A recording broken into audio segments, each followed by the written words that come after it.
different thing before around it brings good and bad things. Obviously it generates a whole lot of power for our people, the electricity power.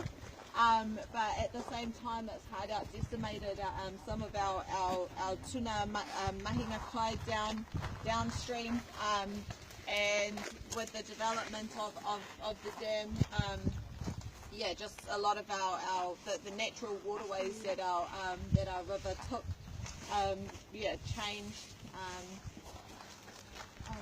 What else? So back in the 80s there was a real big earthquake in Edgecombe, and it said that the dam actually moved like 3 meters, and they had to fully evacuate Te Tepo and fully evacuate Edgecombe, which is just up the road, because the dam started to crack, and if it cracked then all this wai would just go rushing down into Te Tepo, into Rangitaiki. Yeah, so they had to have a full-on evacuation of yeah, Edgecombe, Thornton, Te Tepo as well. My nan was the principal at the school there, so I had to deal with over 100 little kids in a huge ass earthquake, and fully evacuate them with minimal vehicles and stuff like that. What else? The lake is really deep. I'm not sure exactly how deep, but my dad said that it's over 250 feet deep, so I'm not too sure. And like it's you can swim in it, but I find it's quite an eerie lake, and it goes deep real fast. So there's no place to kind of, you know, like paddle around. When you jump in, you're like, it freaks me out. So and also when I was little I got freaked out because we were over there, and this dead cow carcass was just floating past, so I was like, nah, I'm good. But there's a fella around here, he's like he's a Pākehā fella. He's hard out into restoring our tuna supply, so he does heaps of mean mahi. His name's Phil Kirison. He's like the tuna asua, if there was an asua on this earth, or tuna right now. Yeah, Phil Kirison. He's awesome, and so some of his cousins come and like snip people's necks and stuff like that. But yeah, so this is my webinar. All of this whenua up here was confiscated as well, so we've got a really well-known waiata that we do down at the marae called Te Tangi Mō Matahina, and it's about all of the land confiscations and the mamai that one of our kuia felt when she came here, and her uri, her whānau had nowhere to go, and it talks about so one of the lines, so it starts off Kore hoki e te rangi nei I te hua mahara I roto ra I ahaura he noho pani ane I pani ki te whenua I pani ki te tangata. So that first verse there talks about Kaore hoki e te rangi nei I te hua mahara I roto ra. So I didn't think that there would ever come a day where I would have to remember living on my land. I ahaura e noho pani nei, pani ki te whenua e pani ki te tangata. So the pani are the landless, are the widowed, and so they she felt that she was a widow from her land. And then the last verse goes, hey, hey, ara, he tanga mo te wai wai, he aha te whai o te noho I konei, te atarere ai ki poi hake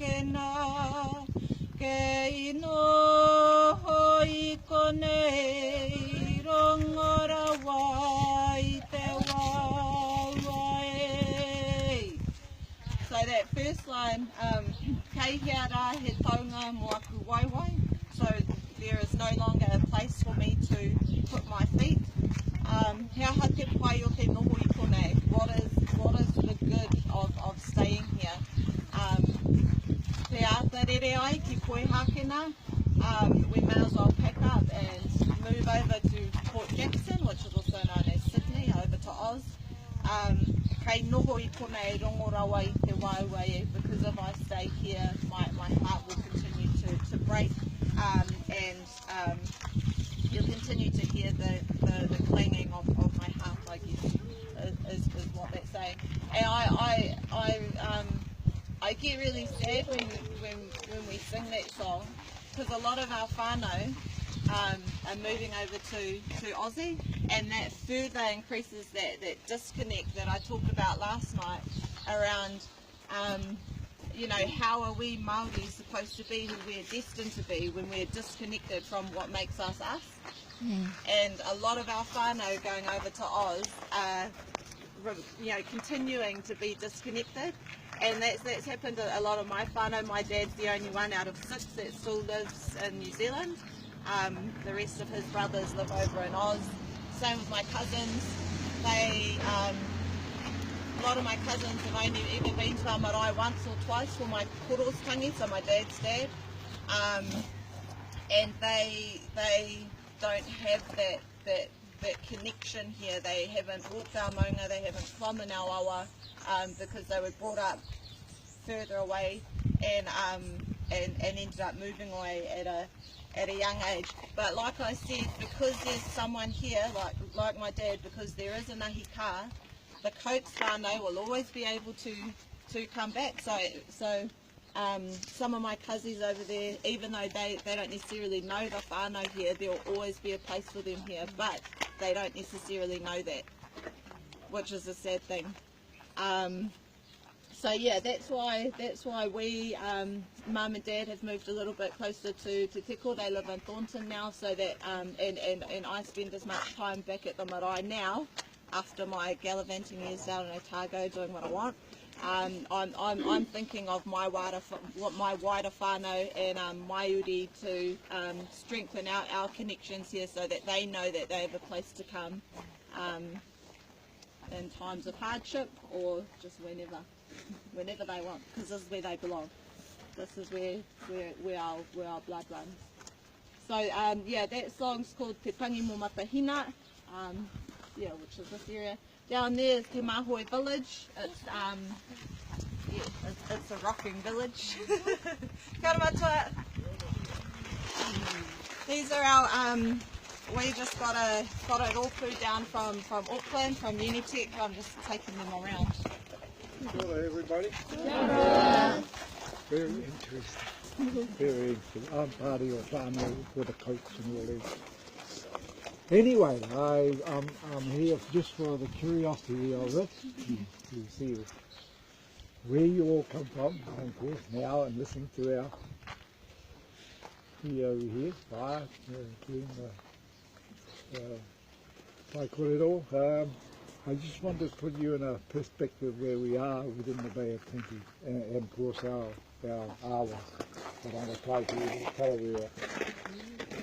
My name is William Kerrison. I'm the karaua that traps and transfers all the baby eels. I have a big setting station just down here below the dam, and then we transport them right through all the awa. And yes, and our, because of the dams, our river completely depleted from the floods we've just had off recently of all our tuna, all our cockapoo species and all like that. So that's wonderful to see you all. You know, it's not often we have a group from outside, and because you're one of the Coates, and Willie, yeah. Sure. So, as he said, right, what you say, you know, we have to look after what we have, and of course I've got 9 children in Australia. One is finally arriving back home next week, and but they're all doing well. They do well over there. And, I'm trying to bring them back. I need somebody to carry on my mahi, and it's so important for all our people.